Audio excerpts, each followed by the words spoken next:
Hi everyone. First of all thank you for watching this video. So, మన channel నుండి business analyst course అనేది very soon start అవ్వబోతుంది new batch. So, interested candidates can contact this number. So, మీ salary వచ్చేసి ఇప్పుడు less than 5 LPA ఇలా తక్కువ గాని ఉందనుకోండి. దాన్ని మీరు ఇంక్రీజ్ చేసే ప్లాన్‌లో ఉన్నారా? 2x గాని, 3x అండ్ మీరు నాన్ ఐటీ నుండి ఐటీకి ట్రాన్సిషన్ అవ్వాలనుకుంటున్నారా? లేదా కెరియర్ గ్యాప్ ఉందా? అయితే ఈ వీడియో మీకోసమే. సో, ఇక్కడ మేమేం చెప్తున్నామంటే ఈ వీడియోలో బిజినెస్ అనలిస్ట్ కోర్స్ అనేది ఒకటి ఐటీ ఇండస్ట్రీలో మనకి చాలా పాపులర్ కోర్స్. ఈ కోర్స్ డ్యూరేషన్ వచ్చేసి ఓన్లీ 40 డేస్. ఓకే. ఎవ్వరైనా 40 డేస్ ఇన్వెస్ట్ చేస్తే ఈ బిజినెస్ అనలిస్ట్ కోర్స్ అనేది కంప్లీట్‌గా నేర్చుకొని 2 మంత్స్‌లో మాక్సిమం వాళ్ళు జాబ్ తెచ్చుకోవడానికి పాసిబిలిటీ ఉంటుందండి. అండ్ బెస్ట్ థింగ్ ఏందంటే ఇది నాన్ కోడింగ్. అంటే మనకి కోడింగ్ అవసరం లేదు. Only skills like requirement gathering ఎలా చేయాలి, జీరా, user stories, UML diagrams, testing ఎలా చేయాలి. సో, ఇలాంటి కాన్ఫిడెన్స్ ఏంటి? కొన్ని టూల్స్ అండ్ టెక్నిక్స్ అనేది మీకు తెలిస్తే మీరు ఇంటర్వ్యూలో క్లియర్ చేసి జాబ్ తెచ్చుకోవడానికి హై పాసిబిలిటీ ఉంటుంది. ఓకే. సో, మరి బిజినెస్ అనలిస్ట్ గురించి చెప్పాను. మరి యాక్చువల్‌గా బిజినెస్ అనలిస్ట్ ఏం చేస్తాడు? అంటే ఎవరు ఎలిజిబుల్ అని చెప్పేసి ఇప్పుడు మీకు చాలా మందికి డౌట్ ఉండొచ్చు. సో, బిజినెస్ అనలిస్ట్‌కి ఎలిజిబిలిటీ ఏంటంటే సపోజ్ మీరు ఎనీ గ్రాడ్యుయేట్. సో, దీనికి గ్రాడ్యుయేషన్‌తో పని లేదండి. సో, మీరు ఏ గ్రాడ్యుయేషన్ బీకామ్ అయినా, బీఎస్సీ అయినా, బీటెక్ అయినా ఎవరైనా ఎలిజిబుల్ ఈ కోర్స్‌కి. అండ్ ఈ బిజినెస్ అనలిస్ట్ పొజిషన్‌కి. And working professional for example ఇప్పుడు మీరు నాన్ ఐటీ నుండి ఐటీకి ట్రాన్సిషన్ అవ్వాలనుకున్నా మీరు అవ్వచ్చు. Okay. And also career gap ఉన్నా కూడా మీరు ఎలిజిబుల్. సో, ఈ 3 ఈ 3 కాక ఇంకా వేరే వాళ్ళు ఎవరైనా వాళ్ళు ఎలిజిబుల్ అండి బిజినెస్ అనలిస్ట్‌కి. సో, నా business analyst course business analyst ఇప్పుడు ఏం చేస్తాడు వర్క్ ఎన్విరాన్మెంట్‌లో అని చెప్పేసి చాలా మందికి ఒక డౌట్ ఉండొచ్చు. సో, నేను ఒక హై లెవెల్ ఓవర్‌వ్యూ ఇస్తాను బిజినెస్ అనలిస్ట్ గురించి. సో, ఇది ఎస్‌డిఎల్‌సి అంటాం. సో, ఈ ఎస్‌డిఎల్‌సి నుండి నేను బిజినెస్ అనలిస్ట్ ఏం చేస్తాడో నేను ఒక హై లెవెల్‌లో చెప్తాను. So, first of all business analyst ఏం చేస్తారంటే రిక్వైర్మెంట్ గ్యాదరింగ్ అండ్ అనాలిసిస్ అంటే ఒక ప్రాజెక్ట్ స్టార్ట్ అవ్వబోతున్న టైంలో బిజినెస్ అనలిస్ట్ ఏం చేస్తాడంటే రిక్వైర్మెంట్స్ తీసుకుంటాడు. అంటే ఏముండాలి? ఆ ప్రొడక్ట్‌లో ఏముండాలి? అప్లికేషన్‌లో ఎలా ఉండాలి? ఏంటి అని. ఫర్ ఎగ్జాంపుల్ ఇప్పుడు స్విగ్గీ తీసుకోండి. స్విగ్గీలో ఒక సెర్చ్ బార్ ఉంటుంది. ఒక యాడ్ టు కార్ట్, పేమెంట్, హ్మ్. Like ordering the food, tracking delivery ఇదంతా రిక్వైర్మెంట్సే కదా! సో, ఇలాంటి రిక్వైర్మెంట్స్ అనేది ఎవరు తీసుకుంటారంటే మన బిజినెస్ అనలిస్ట్. అది తీసుకున్నాక ఏం చేస్తారంటే అనాలిసిస్ అంటే థింక్ చేస్తాడు. ఇది కరెక్టా? పాసిబిలిటీ అవుతదా? ఇంకేమైనా డౌట్స్ ఉన్నాయా? క్లారిఫై చేస్తాడు. ఈ ఫేస్ వచ్చేసి requirement gathering and analysis. So, okay. Once requirement gathering analysis face అయిపోయింది కదా! ఫైనలైజేషన్ అయిపోయింది కదా! Business analyst. తర్వాత ఏం చేస్తారంటే డిజైన్. అంటే ఏందంటే ఇక్కడ 2 సినారియోస్ ఉంటాయండి. ఒక సినారియో వచ్చేసి బిజినెస్ అనలిస్ట్ కొన్ని స్కెచెస్ ఏస్తాడు. Rough sketches.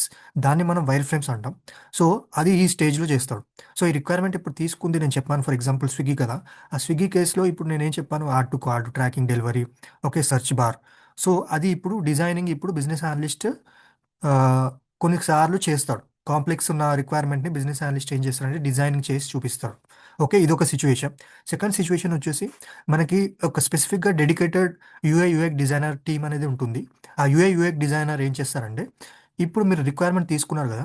అది రియలిస్టిక్‌గా డిపిక్ట్ జేస్తారు. ఒక అప్లికేషన్ రియల్‌గా ఎలా ఉండబోతుందో వీళ్ళు ఒక ఫిగ్మా టూల్ ద్వారా ఈ డిజైన్ టీమ్ వచ్చేసి వీళ్ళు క్రియేట్ చేస్తారు. ఆ డిజైన్స్ మీరు ఏదైతే రిక్వైర్మెంట్ గ్యాదరింగ్ చేసి అనలైజ్ చేసారో ఇది డిజైనింగ్ చేస్తారు. ఇది సిట్యుయేషన్ 2.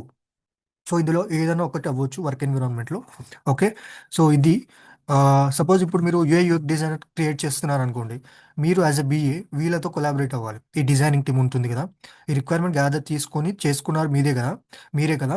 మీరు వీళ్ళతో కూర్చోవాలి. కూర్చొని ఏం చెప్పాలంటే వీళ్ళకి ఐడియాస్ చెప్పాలి. మాకెలా కావాలి ఏంటి అని.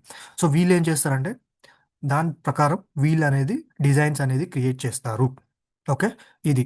సో, తర్వాత డిజైనింగ్స్ అంతా అయిపోయాక ఏం చేస్తారంటే డెవలప్‌మెంట్. సో, ఈ డెవలప్‌మెంట్ స్టార్ట్ చేసే ముందు బిజినెస్ అనలిస్ట్ ఏదైతే రిక్వైర్మెంట్ తీసుకొని కొన్ని యూజర్ స్టోరీస్ అనేది క్రియేట్ చేస్తారండి. ఆ రిక్వైర్మెంట్‌ని యూజర్ స్టోరీస్‌గా కన్వర్ట్ చేసి ఆ రిక్వైర్మెంట్స్‌ని ఎవరికి ఎక్స్‌ప్లెయిన్ చేస్తారంటే ఇప్పుడు డెవలప్‌మెంట్ టీమ్. ఎందుకు అంటే, ఇప్పుడు సాఫ్ట్‌వేర్ బిల్డ్ చేసేదెవరు? సాఫ్ట్‌వేర్ బిల్డ్ చేసేది డెవలప్‌మెంట్ టీమ్ గదా! సో, వాళ్ళకి అర్థం అవ్వాలి. ఏం ఏం కావాలి? ఏంటి అని అసలు ఎక్స్‌పెక్టేషన్ ఏంటి? అప్లికేషన్ ఎలా బిల్డ్ చేయాలి? ఏంటి అని చెప్పేసి వీళ్ళకి తెలవాలి. సో, వీళ్ళకి తెలవాలంటే చెప్పేవాళ్ళు ఉండాలి. చెప్పేవాళ్ళు ఎవరు అంటే మనకి బిజినెస్ అనలిస్ట్ అవుతారు. ఎందుకంటే, మనకి రిక్వైర్మెంట్ తీసుకుంది ఎవరు ఇనీషియల్‌గా? అండ్ నాలెడ్జ్ ఎవరికి ఎక్కువ ఉంటుంది? Obviously business analyst. సో, ఇక్కడ డెవలప్‌మెంట్ కూడా స్టార్ట్ చేసే ముందు బిజినెస్ అనలిస్ట్ ఇన్వాల్వ్ అవుతాడు. వాళ్ళకి ఎక్స్‌ప్లెయిన్ చేస్తాడు. ఏం కావాలి? ఏంటి అని. ఓకే. సో, ఇది వీళ్ళు దాని ప్రకారం డెవలప్‌మెంట్ చేస్తారు. ఓకే. తర్వాత ఏం జరుగుతుందంటే టెస్టింగ్. టెస్టింగ్ ఇక్కడ మనకి క్యూఏ టీమ్ ఉంటుంది గదా! Testing team. వాళ్ళతో కూడా మనం బిజినెస్ అనలిస్ట్ కొలాబరేట్ అవ్వి వాళ్ళకి చెప్పాలి. మాకు ఈ విధంగా టెస్టింగ్ చేయాలి డీప్‌గా. ఈ ఈ రిజల్ట్స్ రావాలి అని చెప్పేసి. ఇదొక సిట్యుయేషన్. అండ్ టెస్టింగ్ వీళ్ళే కాకుండా బిజినెస్ అనలిస్ట్ కూడా ఈ ఫేజ్‌లో టెస్టింగ్ చేస్తాడు. అదే యూఏటీ టెస్టింగ్. ఓకే. యూఏటీ అంటే యూజర్ యాక్సెప్టెన్స్ టెస్టింగ్. సో, ఇక్కడ టెస్టింగ్ టీమే కాదు, మనం యాస్ ఎ బీఏ కూడా టెస్టింగ్ అనేది చేయాలి. ఎందుకంటే ఇది ఎవరి రిక్వైర్మెంట్ ఎవరిచ్చారు? మనకి స్టేక్ హోల్డర్స్. సో, వాళ్ళ రిక్వైర్మెంట్ ప్రకారం నీడ్స్ అండ్ ఎక్స్‌పెక్టేషన్ మీట్ అయిందా లేదా అని చెప్పేసి మనం కూడా టెస్ట్ జేయాలి. ఓకే. క్యూఏ టీమ్ కాకుండా మనం కూడా టెస్ట్ జేయాలండి. ఎందుకంటే మనం కూడా చూడాలి కరెక్ట్‌గా వర్క్ అవుతుందా? యాస్ ఎక్స్‌పెక్టెడ్ రిక్వైర్మెంట్ ప్రకారం ఏదైతే తీసుకున్నామో వీళ్ళు డెవలప్ చేశారా లేదా?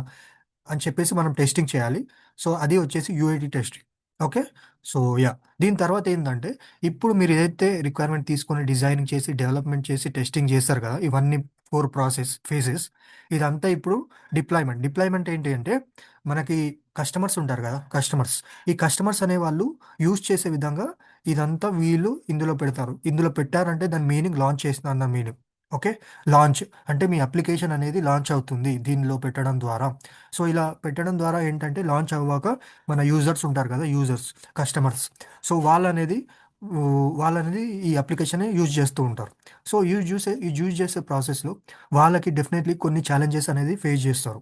లైక్ ఎర్రర్స్ గానీ, అప్లికేషన్ పని చేయకపోవడం గానీ, చాలా వరకి క్వెరీస్ ఉండడం గానీ, వాళ్ళకి అవేర్‌నెస్ లేకపోవడం గానీ, అప్లికేషన్ గురించి చాలా ఉంటాయి క్వెరీస్. అప్పుడేం చేస్తారంటే వీళ్ళు బిజినెస్ అనలిస్ట్‌కి రీచ్ ఔట్ అవుతారు. ఎందుకు అంటే, ఈ కైండ్ ఆఫ్ ప్రాసెస్ ఏదైతే వాళ్ళు బిల్డ్ చేశారో, ఎక్కువ నాలెడ్జ్ అనేది ఈ testing team, development team, designing team కన్నా బిజినెస్ అనలిస్ట్‌కి ఎక్కువ ఉంటుంది.